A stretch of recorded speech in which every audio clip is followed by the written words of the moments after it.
Bumuelta si VP Sara gamit ang reklamong perjury laban sa nagpakilalang bagman niya umano na si Ramil Madriaga. Kasabay nito ay dineklara na rin sufficient in substance ang dalawang impeachment complaints laban sa pangalawang Pangulo. Narito ang agenda report ni Joan Manalo. Naghain ng reklamong perjury si Vice President Sara Duterte laban kay Ramil Madriaga, ang nagpakilalang dating aide at umano'y bagman ng pangalawang Pangulo na nakakulong ngayon sa Camp Bagong Diwa sa Taguig City. Pasado alas 9 ng umaga kanina, dumating si VP Sara sa Taguig City Prosecutor's Office para personal na isampa ang kanyang reklamo. Kasama rin niya ang kanyang legal counsel na si Attorney Paulo Panelo Jr. at 5 testigong sina dating Vice Presidential Security and Protection Group o VP-SPG Commander Colonel Raymond Glachica, dating VP-SPG Deputy Group Commander Lieutenant Colonel Dennis Nolasco, dating OVP Spokesperson Attorney Reynold Monsayak at 2 dating PSG Commander. Giit ng kampo ni VP Sara sa kanilang complaint affidavit, walang katotohanan ang mga sinasabi ni Madriaga na magkakilala sila ng bise. Nanindigan din sila na walang personal at profesional na relasyon ang dalawa. Hindi rin totoo yung mga kwento ni Ramil Madriaga tungkol sa mga posisyon niya sa PSG, sa VP-SPG, sa DepEd at sa OVP.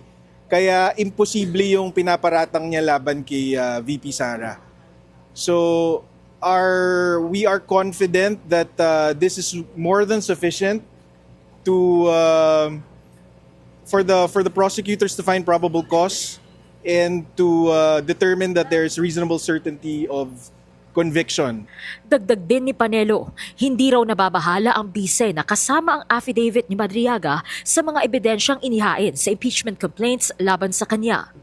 This is a perfect opportunity to show to the people how politically motivated these impeachment complaints are, because they are based on a worthless testimony from an untrustworthy source like Madriaga.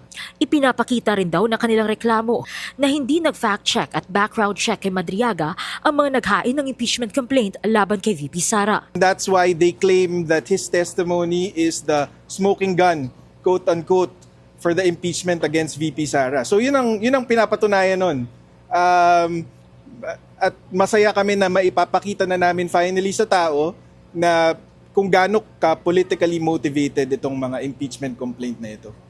Ngayong araw, idineklara ng House Justice Committee na sufficient in substance ang 2 natirang impeachment complaint laban kay VP Sara. We will be welcoming also the submission of evidence.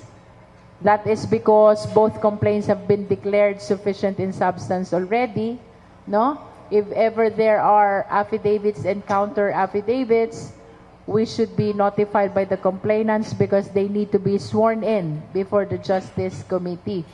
When all this evidence and documents are gathered, completely gathered, and all these responsive pleadings are received, then that is the time for us to determine whether there is sufficient ground that support the impeachment complaint. And if the decision of the Justice Committee is in the affirmative, that's the only time that we will be proceeding to the hearing proper. Ibig sabihin, papadalhan na ng komite ang bise ng notice at kopya ng reklamo kung saan mayroon siyang 10 calendar days upon receipt para sumagot sa Justice Committee. Para sa agenda, Joan Manalo, Billionaire News Channel. Deadma muna si VP Sara sa impeachment complaints laban sa kanya sa Kamara.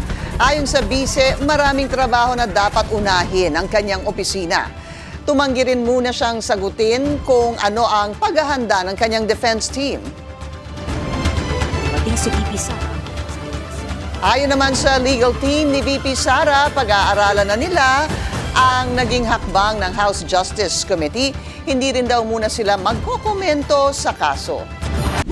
Manatiling nakatutok sa Billionaire News Channel. Sumubaybay sa aming social media accounts at mag-subscribe sa aming YouTube channel para sa mga bago at eksklusibong balita.